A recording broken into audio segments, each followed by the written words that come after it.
Hello बच्चों, क्या हाल चाल। Welcome to Ferenet classes.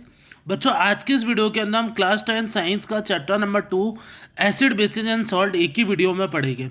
चलो आज की वीडियो को स्टार्ट करते हैं। ओके, सबसे पहले देखते हैं बच्चों एसिड क्या होता है। एसिड वो सब्सटेंस होता है बच्चा जिसका टेस्ट कैसा होता है, खट्टा होता है, और जो ब्लू लिटमस को रेड लिटमस में कन्वर्ट करता है। लिटमस क्या होता है बच्चों? लिटमस एक इंडिकेटर है, एक ऐसा सब्सटेंस है जो आपको बताएगा सब्सटेंस एसिड है या बेस है कलर चेंज करके।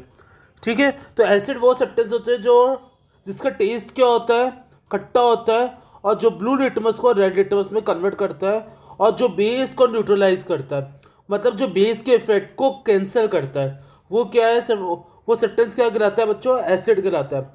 एसिड का जो पीएच होता है बच्चों, पीएच अपन आगे पढ़ेंगे।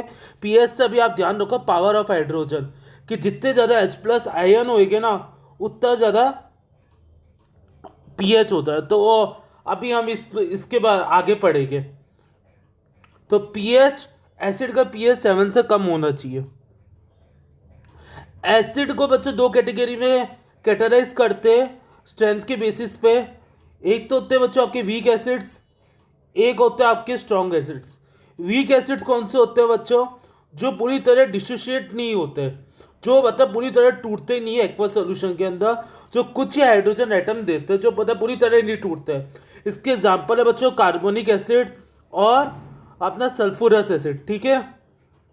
स्ट्रॉन्ग एसिड कौन से होते हैं बच्चों? स्ट्रॉन्ग एसिड जो होते हैं वो पूरी तरह डिसोशिएट हो जाते हैं, मतलब जो पूरी तरह टूट जाते हैं। इसके एग्जाम्पल है बच्चों आपका हाइड्रोक्लोरिक एसिड और सल्फरिक एसिड। ठीक है, अब चलते हैं नेक्स्ट स्लाइड के ऊपर।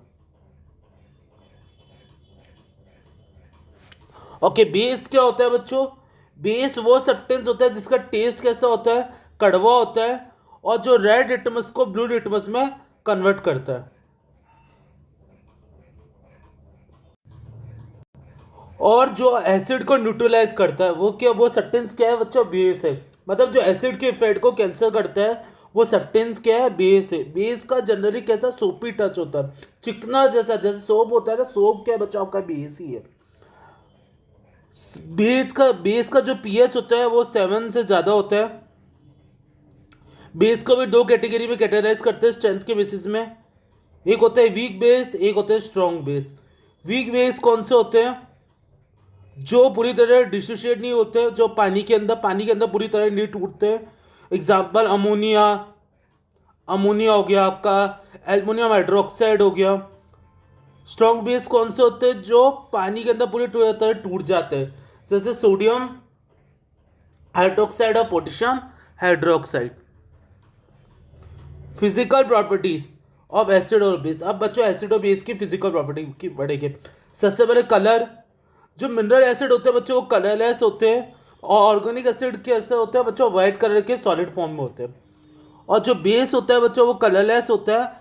इसमें एक्सेप्शन होता है जो हाइड्रोक्साइड होते हैं अपने आयरन और कॉपर के, वो कैसे होते हैं? कलर होते हैं। टेस्ट की बात करें, बेस का टेस्ट कैसा होता है, एसिड का टेस्ट कैसा होता है? सोर होता है। बेस का टेस्ट कैसा होता है? कड़वा होता है।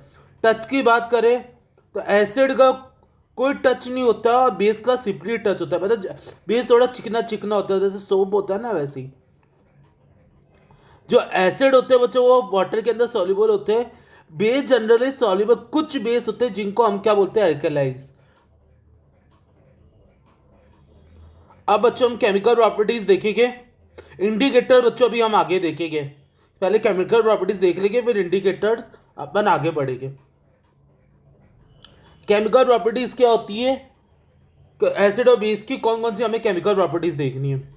सबसे पहले अपन को देखना है एसिड और बेस की रिएक्शन मेटल के साथ, फिर अपन को मेटल कार्बोनेट और बाइकार्बोनेट की रिएक्शन देखनी है एसिड के साथ, फिर अपन को देखनी है मेटल ऑक्साइड की रिएक्शन एसिड के साथ, फिर अपन को देखनी है नॉन मेटल ऑक्साइड की रिएक्शन बेस के साथ, फिर अपन को देखनी है बच्चों न्यूट्रलाइजेशन रिएक्शन।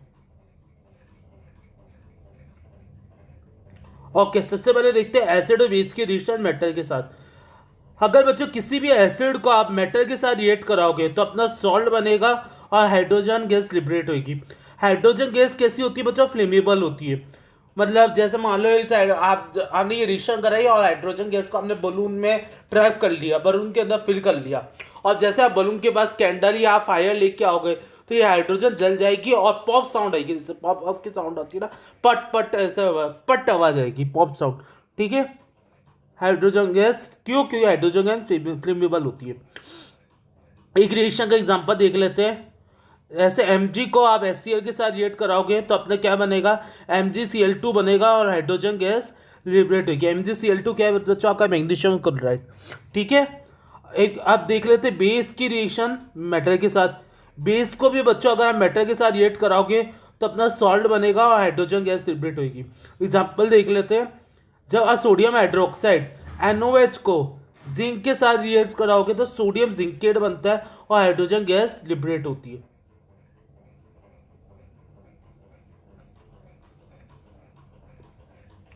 ओके, अब बच्चों देखते हैं मेटल कार्बोनेट और बाइकार्बोनेट की रिएक्शन एसिड के साथ। बच्चों अगर आप मेटल कार्बोनेट और बाइकार्बोनेट को एसिड के साथ रिएक्ट कराओगे तो अपना सॉल्ट बनेगा, कार्बन डाइऑक्साइड गैस बनेगी और वाटर बनेगा। ठीक है, जैसे एग्जांपल देख लेते हैं। सोडियम कार्बोनेट को आप HCl के साथ रिएक्ट कराओगे तो अपना NaCl नमक बनेगा, कार्बन डाइऑक्साइड गैस रिलीज होगी और वाटर रिलीज होगा। और अगर आप सोडियम हाइड्रोजन कार्बोनेट को आप HCl के साथ रिएक्ट कराओगे तो अपना वही NaCl बनेगा, कार्बन डाइऑक्साइड रिलीज होगी और वाटर अपना रिलीज होगा। आइए बच्चों, कार्बन डाइऑक्साइड आगे फर्दर यूज होती है, ये आपके बुक में दे रखा है। अगर आप इसको कैल्शियम ऑक्साइड के साथ पास करा दो तो अपने ये मार्बल वगैरह में भी काम में आता है, वाइट पेंटिंग करने के काम में आता है, ये आपके बुक में दे रखा है।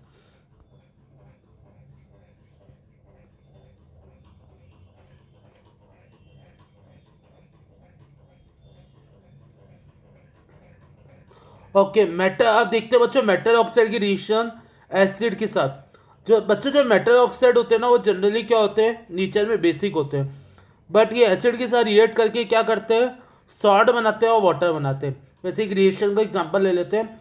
कैल्शियम ऑक्साइड को आप HCl के साथ रिएक्ट कराओगे तो अपना कैल्शियम क्लोराइड बनेगा और वाटर बनेगा।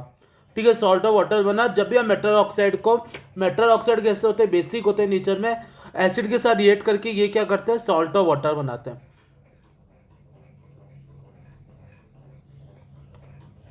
ओके, अब नॉन मेटल ऑक्साइड्स देखते हैं। बच्चों जो नॉन मेटल ऑक्साइड्स होते हैं वो कैसे होते हैं, जनरली एसिडिक होते हैं नेचर में। जब नॉन मेटल ऑक्साइड्स को आप बेस के साथ रिएक्ट कराओगे तो कहीं ना कहीं अपना सॉल्ट बनेगा और वाटर बनेगा, और कहीं ना कहीं क्या है, ये बच्चों न्यूट्रलाइजेशन रिएक्शन ही है। मतलब ये क्या कर रहे हैं, एक दूसरे के इफेक्ट को कैंसिल ही कर रहे हैं, मतलब न्यूट्रलाइजेशन हो रहा है, न्यूट्रलाइज हो रहा है। एग्जाम्पल देख लेते हैं अपन। NOH और कार्बन डाइऑक्साइड को आपस में आप रिएक्ट कराओगे तो अपना क्या बनेगा, सोडियम कार्बोनेट बनेगा और बाद में वाटर सीक्रेट होगा। ओके, अब न्यूट्रलाइजेशन रिएक्शन क्या होती है बच्चों, जब आप बच्चों एसिड और बेस को आपस में रिएक्ट कराते हो तो अपना क्या बनता है, सॉल्ट बनता है और साथ में वाटर रिलीज होता है। तो यही रिएक्शन क्या कराती है बच्चों, आपकी न्यूट्रलाइजेशन रिएक्शन कराती है। क्या होता है बच्चों, न्यूट्रलाइजेशन रिएक्शन में जो एसिड और बेस है वो एक दूसरे के इफेक्ट को कैंसिल करते हैं। ठीक है, एसिड न्यूट्रलाइजेशन रिएक्शन में क्या होता है, एसिड और जो बेस है वो एक दूसरे के इफेक्ट को कैंसिल कर देते हैं। ठीक है, न्यूट्रल कर देते हैं सोल्यूशन को, ना कोई सेप्टेन एसिड रहेगा ना कोई बेस रहेगा। ठीक है, अच्छा बच्चों एक चीज आपको ध्यान रखनी है, अगर मान लो हमने बच्चों स्ट्रॉन्ग एसिड ले लिया और अगर हमने वीक बेस ले लिया, अब जो सॉल्ट बनेगा ना बच्चों वो कैसा बनेगा, वो एसिडिक बनेगा। ठीक है, ये चीज़ आप ध्यान रखना।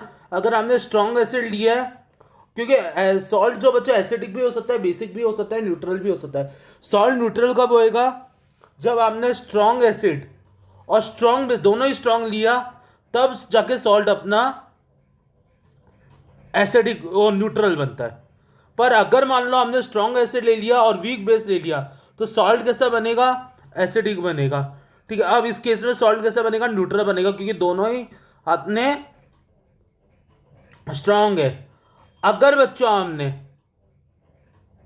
वीक एसिड ले लिया और स्ट्रॉन्ग बेस ले लिया, अब बताओ सॉल्ट कैसा बनेगा, बेसिक बनेगा। ठीक है, ये चीज आप ध्यान रखना। तो न्यूट्रल सॉल्ट कब बनता है, जब आप दोनों ही स्ट्रॉन्ग लोगे। ठीक है, ये चीज ध्यान रखना, क्योंकि सॉल्ट एसिडिक हो सकता है, न्यूट्रल भी हो सकता है, बेसिक भी हो सकता है। ओके, इंडिकेटर्स क्या होते हैं बच्चों? इंडिकेटर वो सब्सटेंस होते हैं जो बच्चों आपको बताएंगे सब्सटेंस एसिड है या बेस है कलर चेंज करके। तो इंडिकेटर तीन तरह के होते हैं बच्चों, एक तो नेचर इंडिकेटर्स होते हैं, एक होते हैं सिंथेटिक इंडिकेटर्स होते हैं, एक ऑयल फैक्ट्री इंडिकेटर्स होते हैं। नेचर इंडिकेटर जो हमें नेचर से ऑब्टेन होते हैं जैसे लिटमस और टर्मरिक। सिंथेटिक इंडिकेटर्स वो होते हैं जो जिनको आप लैब के अंदर बनाते हैं जैसे मिथाइल ऑरेंज फिनोप्थिलीन वगैरह। ऑयल फैक्ट्री इंडिकेटर्स वो होते हैं जो स्मेल देके मतलब अपन को बताते हैं कि सब्सटेंस एसिड है या बेस स्मेल में चेंज करके।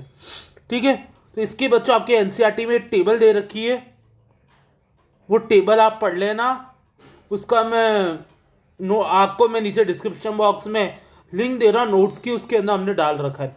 तो वो टेबल आपको पढ़ लेनी है कि मतलब फिनोथिलीन में क्या चेंज होता है करें इसमें अपन बताएंगे, तो क्योंकि वीडियो बड़ी हो जाएगी तो वो बस आप पढ़ लेना। मैं नीचे डिस्क्रिप्शन में लिंक दे दूंगा नोट्स की। ओके बच्चों, एल्कलाइज क्या होते हैं?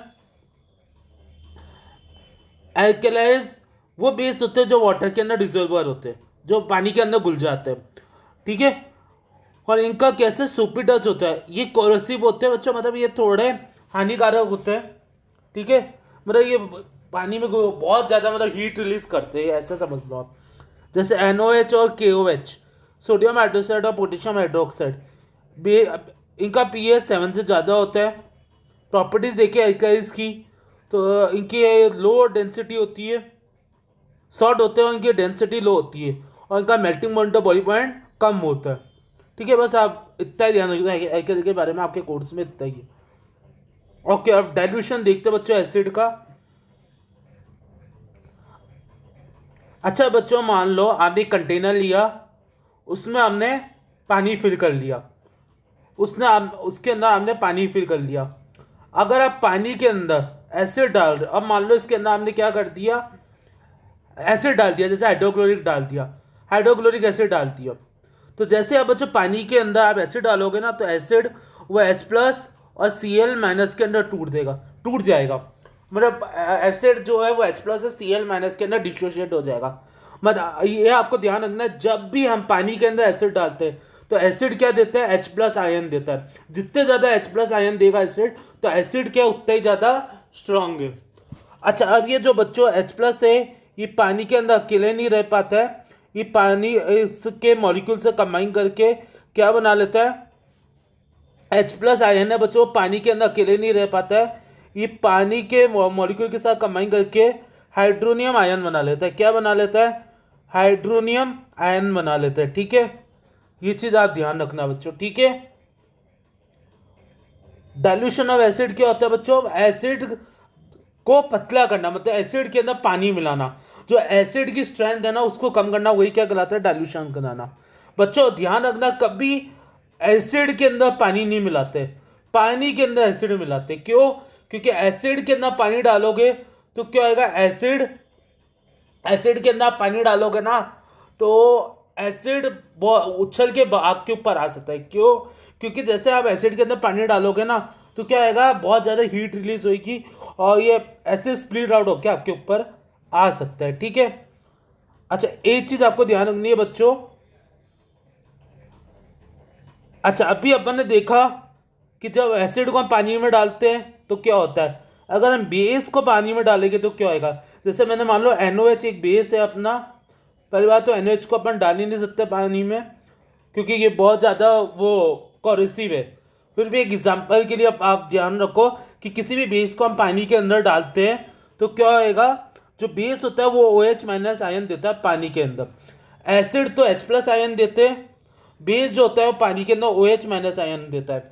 और जितना ज़्यादा OH- आयन देंगे, जितना ज़्यादा OH- आयन देंगे उतना ज़्यादा अपना सॉल्यूशन बेसिक होएगा। ठीक है, और इसमें भी आपको ध्यान रखना, पानी के अंदर बेस डालेंगे ना, बेस के अंदर पानी, जैसा एसिड के अंदर होता है। ठीक है, पीएच क्या होता है बच्चों, पीएच क्या होता है, पीएच देख लेते हैं। पीएच पावर ऑफ हाइड्रोजन, इसकी फुल फॉर्म होती है बच्चों पावर ऑफ हाइड्रोजन। ये अपन को बताता है कि सोल्यूशन में कितने H+ आयन है। ठीक है, तो ये कैसे बताता है, इसकी स्केल बनाई हुई है बच्चों, एक 0 से लेकर 14 तक होता है। अलग अलग 0 पे ही अलग कलर देगा, 1 के ऊपर ये अलग कलर होएगा, 2 के ऊपर अलग होएगा, तो आपको ये ध्यान रखना है। अगर pH 7 से कम होएगा सोल्यूशन कैसा होएगा, एसिडिक होएगा। अगर pH 0 है तो वो सोल्यूशन कैसा है, बहुत ज़्यादा एसिडिक है। अगर pH 14 है तो सोल्यूशन क्या है, बहुत ज़्यादा बेसिक है, एल्केलाइन है। और अगर pH 7 है तो सोल्यूशन क्या है, अपना न्यूट्रल है, सॉल्ट है। ठीक है, ये चीज़ ध्यान रखना आपको, ठीक है, pH के बारे में। तो ये pH स्केल दे रखी है आपको, ये आपको ध्यान रखनी है ऐसे कि जैसे HCl जो एसिड होता है उसका pH लगभग 0 से 3 के बीच में लाई करता है। जो लेमन होता है उसका 2 के 3 के बीच में लाई करता है। तो ये pH स्केल आपको ध्यान रखनी है, ठीक है।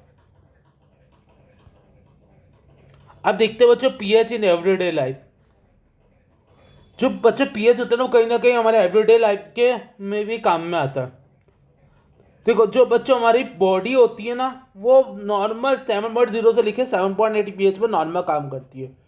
अगर और एक्वेटिक लाइफ होती है, जितने भी लिविंग ऑर्गेनिज्म होता है वो 7.0 से लेके 7.8 pH में ही नॉर्मल काम करती है उनकी बॉडी। अगर मान लो अगर रेन वाटर का pH 5.6 से कम हो जाएगा तो कैसी रेन हो जाएगी बच्चों, एसिड रेन हो जाएगी।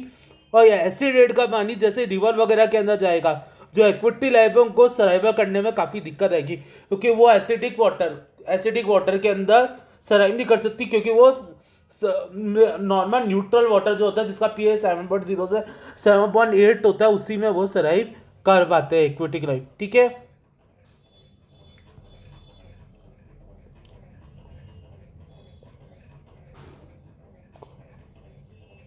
ओके बच्चों, आप देखते हैं why what should be A pH in of soil in backyard. बच्चों सॉइल को ग्रो करने मतलब प्लांट को ग्रो करने के लिए 5.5 से 7.0 तक का pH होना चाहिए। अगर कम हो जाएगा तो एसिडिक सॉल्ट हो जाएगी, मतलब सॉल्ट का जो सॉइल है, सॉइल का pH 5.5 से लेकर 7.0 तक होना चाहिए। अगर कम हो गया तो सॉइल कैसी हो जाएगी, एसिडिक हो जाएगी, तब भी प्लांट ग्रो नहीं कर पाएंगे। और अगर ज़्यादा हो जाएगा, बेसिक हो जाएगा, तब भी प्लांट ग्रो नहीं कर सकते। तो 5.5 से 7.0 ही होना चाहिए pH, तभी प्लांट अच्छे से ग्रो कर पाते। अब देखते हैं बच्चों pH इन डाइजेस्टिव सिस्टम। डाइजेस्टिव सिस्टम में हमारा pH कैसे रोल प्ले कर रहा है देखते हैं। बच्चों आप जानते हो या आपने लाइफ प्रोसेस के अंदर आपने पढ़ा होगा कि हमारे पेट के अंदर भी एसिड प्रेजेंट होता है जिसका नाम है हाइड्रोक्लोरिक एसिड। ये इतना ज़्यादा एसिड होता है, इसका pH 1 से लेके 3 के बीच में होता है। अगर बच्चों आप ज़्यादा मिर्ची मसाले खा रहे हो या ज़्यादा आप स्पाइसी ऑयली सब्सटेंस खा रहे हो तो ये एसिड क्या होएगा, ज़्यादा सीक्रेट होएगा। ये एसिड ज़्यादा सीक्रेट होएगा और आपको क्या करेगा, एसिडिटी कॉज करेगा। एसिडिटी क्या होएगा, आपके जो आपको बर्निंग सेंसेशन फील होएगा। तो इसको ठीक करने के लिए आप क्या लेते हो, एंटी एसिड लेते हो। एंटी एसिड में क्या होता है बच्चों, बेस होता है। तो क्या आएगा, जैसे आप एंटी एसिड लेते हो, जैसे मैग्नीशियम हाइड्रोक्साइड ले लिया, मिल्क और मैग्नीशियम जैसे इनो वगैरह आप लेते हो ना, तो उसमें क्या होता है बच्चों, बेस ही होता है। तो क्या होता है, एसिड और बेस आपस में कंबाइन करके क्या करते हैं, न्यूट्रलाइजेशन रिएक्शन कराते हैं। तो एसिड, वो जो एंटी एसिड में आपका बेस प्रेजेंट है वो क्या करता है, एसिड के इफेक्ट को न्यूट्रलाइज करता है, ठीक है। तो यहाँ पे कहीं ना कहीं न्यूट्रलाइजेशन रिएक्शन ही होती है, ठीक है। ये चीज़ आप ध्यान रखना। अब देखते हैं बच्चों pH चेंज है रिस्पॉन्सिबल फॉर टू दिखे। अगर देखो बच्चों, अगर आप बहुत ज़्यादा स्वीट वगैरह आप खाते हो या आप दिन में 2 बार ब्रश नहीं करते हो, तो आप दिन में 2 बार ब्रश नहीं करते तो आपके माउथ का जो pH है वो कैसा हो जाता है, गिर जाता है। और आपका माउथ का pH कैसा हो जाता है, एसिडिक होता है। तो इसमें क्या होता है बच्चों, आपके बैक्टीरिया ग्रोथ होने लगती है। तो बैक्टीरिया ग्रोथ होने की वजह से तो जो आपकी टीथ होते हैं ना, टीथ का एनिमल होता है वो सबसे हाइड्रेट सब्सटेंस होता है। वो किसका बना हुआ होता है, कैल्शियम हाइड्रोक्सी पैलेट, जो क्रिस्टलाइन फॉर्म होता है कैल्शियम फॉस्फेट का। ये सबसे हार्डेस्ट सब्सटेंस होता है हमारी बॉडी का। जैसे आपका माउथ का pH गिरता है बच्चों, तो ये जो एनिमल की लेयर है वो डिग्रेड होने लगती है, मतलब आपका दांत सड़ने लगता है। इससे डॉक्टर कहते हैं कि आपको दिन में क्या करना चाहिए, 2 बार ब्रश करना चाहिए। टूथपेस्ट होती है बच्चों, उसके अंदर क्या होता है, आपका बेस होता है। जो टूथपेस्ट होती है बच्चों उसके अंदर क्या होता है, आपका बेस होता है। और बेस के अंदर जैसे आप ब्रश करते हो बच्चों तो आपका माउथ का pH क्या हो जाता है, वापस से नॉर्मल न्यूट्रल हो जाता है और आपके दांत सड़ते ही नहीं है। ठीक है, आ गया समझ में ये।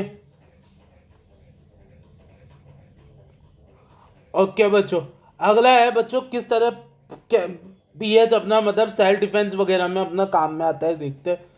जैसे बच्चों मान लो आपको चींटी वगैरह काट जाती है या कोई मधुमक्खी काट जाती है, तो आपका जिस हिस्से में वो काटती है तो वो हिस्सा कैसे हो जाता है बच्चों, लाल हो जाता है। वो क्यों लाल होता है बच्चों, क्योंकि वो आप जैसे ही मधुमक्खी या चींटी आपको काटती है तो वो आग के अंदर एक एसिड छोड़ देती है जिसका नाम है फॉर्मिक एसिड, जिससे इसके वजह से आपको क्या बच्चों पेन और बर्निंग सेंसेशन फील होता है। और जैसे बच्चों आप इसके ऊपर आप बेस लगाओगे या बेकिंग सोडा लगा लोगे या कोई भी आप बेस लगाओगे तो आपको क्या होगा, आपको रिलीफ मिलेगा, आपको बर्निंग सेंसेशन और इससे रिलीफ मिलेगा। क्यों, क्योंकि जैसे आपने चींटी या आपको मधुमक्खी काटी है तो उसने क्या करा, आपके अंदर एक एसिड डाल दिया है जिसका नाम है फॉर्मिक एसिड। जैसे आप बेस वगैरह लगाओगे तो आपकी वही न्यूट्रलाइजेशन रिएक्शन होगी और आपको कैसे मिलेगा, आपको रिलीफ मिलेगा। ओके बच्चों, कुछ एसिड जो होते हैं बच्चों हमारे नेचर में ही प्रेजेंट होते हैं, हमारे फ्रूट वगैरह में, हमारे फ्रूट और हमारे अदर सब्सटेंसेस के अंदर प्रेजेंट होते हैं। जैसे विनेगर के अंदर एसिडिक एसिड होता है, ऑरेंज के अंदर सिट्रिक एसिड होता है, टमराइट के अंदर टार्टरिक एसिड होता है, टोमेटो के अंदर ऑक्जेलिक एसिड होता है, कर्ड के अंदर लैक्टिक एसिड होता है, लेमन के अंदर सिट्रिक एसिड होता है, आयन स्ट्रिंग के अंदर मिथेनिक एसिड होता है और निट्रस स्ट्रिंग के अंदर भी क्या होता है, मिथेनिक एसिड होता है। ठीक है, तो ये टेबल आपको ध्यान रखनी है। ओके बच्चों, सॉल्ट क्या होता है, जब एसिड और बेस को आपस में मिलाते हो तो आपका क्या बनता है, सॉल्ट बनता है।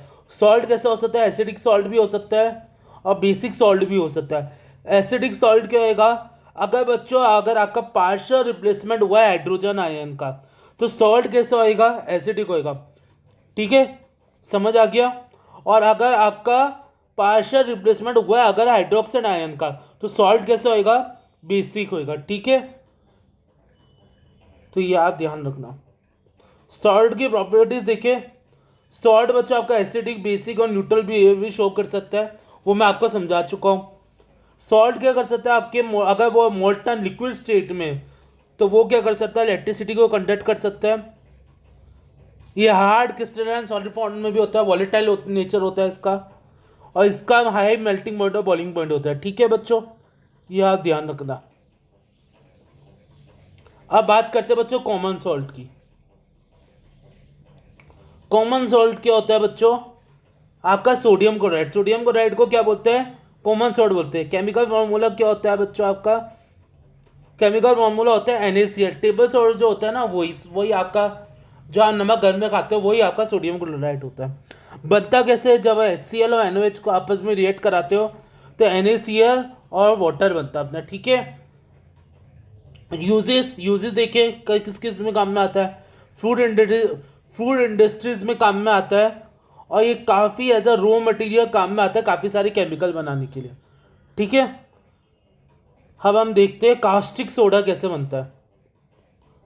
कास्टिक सोडा का केमिकल नेम क्या होता है, सोडियम हाइड्रोक्साइड होता है।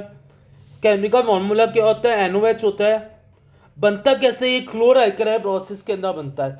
क्लोरआल्कली प्रोसेस क्या होता है बच्चों, आपने क्या करा, NaCl का एक्वा सोल्यूशन बना लिया और उसके जिसको हम बोलते हैं ब्राइन, ब्राइन बोलते हैं, उसके अंदर आपने क्या करा, उसके अंदर आपने इलेक्ट्रिसिटी पास कर दी। अब जैसे आप इलेक्ट्रिसिटी पास करोगे जो आपका NaCl है वह Na प्लस और Cl माइनस के अंदर टूट जाएगा और जो आपका वाटर है वह आपका H प्लस OH माइनस के अंदर टूट जाएगा। अब ये आप पे दो H प्लस आपस में कंबाइन करके हाइड्रोजन गैस बना लेंगे और दो Cl माइनस कंबाइन करके क्लोरीन गैस बना लेंगे। ठीक है, तो ये आपको क्लोरीन गैस मिल जाएगी और हाइड्रोजन गैस मिल जाएगी और जो आपका Na प्लस और Na plus OH minus combine करके आपका सोडियम हाइड्रोक्साइड बना लेंगे। ठीक है, ये चीज़ आप ध्यान रखना बच्चों, ये बहुत इंपॉर्टेंट है, इसको बोलते हैं हम क्लोरआल्कली प्रोसेस। तो एनोड पे तो बच्चों आपको क्या मिल जाएगी, एनोड पे तो आपको ये ध्यान रखना, एनोड पे आपको क्लोरीन गैस मिल जाएगी। एक्चुअली इसमें करा क्या है बच्चों, अपन ने एक सेटअप बनाया है ऐसा कि दो हमने ग्रेफाइट की रोड ली है, करंट पास करने के लिए, और इसको क्या करा है, बैटरी से जोड़ दिया है। ठीक है, इस तरह का कोई सेटअप बना है। तो इसमें एक तरफ आपको जो पॉजिटिव टर्मिनल होगा उसमें आपको क्लोरीन गैस मिल जाएगी, जो नेगेटिव टर्मिनल होगा उसमें आपको हाइड्रोजन गैस मिल जाएगी। तो एनोड होता है आपका पॉजिटिव टर्मिनल और क्लोराइड होता है आपका और कैथोड होता है आपका पॉजिटिव टर्मिनल।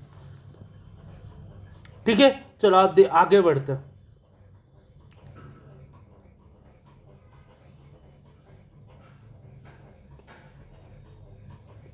आप देखते हैं बच्चों ब्लीचिंग पाउडर। ब्लीचिंग पाउडर क्या होता है? ब्लीचिंग पाउडर आपका कैल्शियम ऑक्सीक्लोराइड होता है। केमिकल फॉर्मूला इसका CaOCl2 होता है। बनता कैसे? ये कैल्शियम हाइड्रोक्साइड के अंदर से आप Cl2 गैस पास करा दो तो आपका CaOCl2 और हाइड्रो वाटर बन जाता है। ठीक है, ये किसके काम में आता है? ये वाटर को जम फ्री बनाने के काम में आता है, और ये हेक्सा ऑक्सीडाइजिंग एजेंट भी काम में आता है काफ़ी सारी इंडस्ट्रीज में। बेकिंग सोडा क्या होता है? बेकिंग सोडा का केमिकल नेम होता है sodium hydrogen carbonate. Sodium hydrogen carbonate बोलते हैं इसे। अच्छा बच्चों, एक चीज मैंने बच्चों जो एनोड होता है, एनोड में तो बच्चों आपको यहाँ पे या क्लोरोएल्कलाइन प्रोसेस में एनोड में तो आपको क्या मिलेगी? आपको हाइड्रोजन गैस मिलेगी। और कैथोड में आपको क्या मिलेगी? कैथोड में आपको बच्चों Cl2 गैस मिलेगी। ठीक है, ये आप चीज़ ध्यान रखना। ये आप मैंने थोड़ी गलती कर दी, उसके लिए सॉरी बोलता हूँ।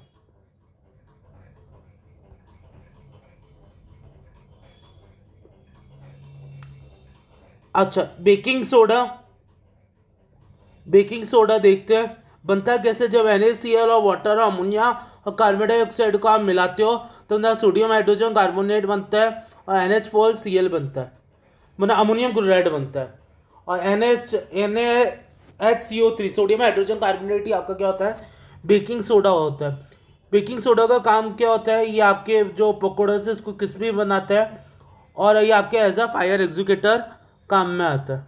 फायर एग्जीक्यूटर में एज अ सोडा एसिड काम में आता है। वॉशिंग सोडा में काम, वॉशिंग सोडा देखते हैं वॉशिंग सोडा क्या होता है।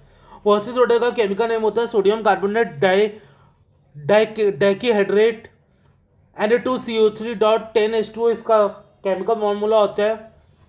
सोडियम का ये बनता कैसे? अब सोडियम कार्बोनेट को आप 10 वाटर मॉलिक्यूल के साथ रिएक्ट करा दो तो आपका सोडियम कार्बोनेट .10H2O बन जाता है।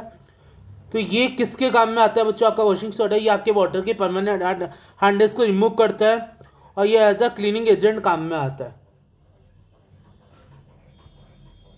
Plaster of Paris last topic है बच्चों हमारा, प्लास्टर ऑफ पेरिस।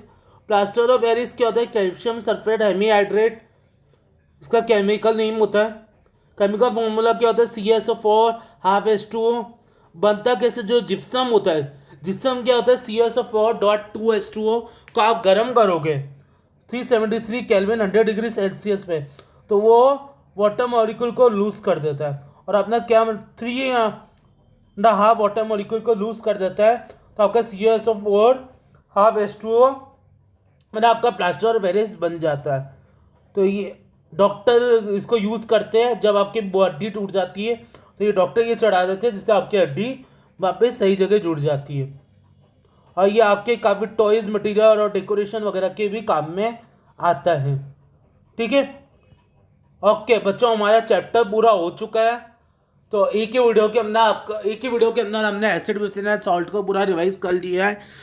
तो हम नेक्स्ट वीडियो के अंदर मेटल्स एंड नॉन मेटल पढ़ेंगे। तो आज की इस वीडियो के अंदर बस इतना ही। अगर आपको वीडियो पसंद आए तो वीडियो को लाइक करना, मेरी वीडियो को शेयर करना और मेरे चैनल को सब्सक्राइब करना। Thank you for watching my video.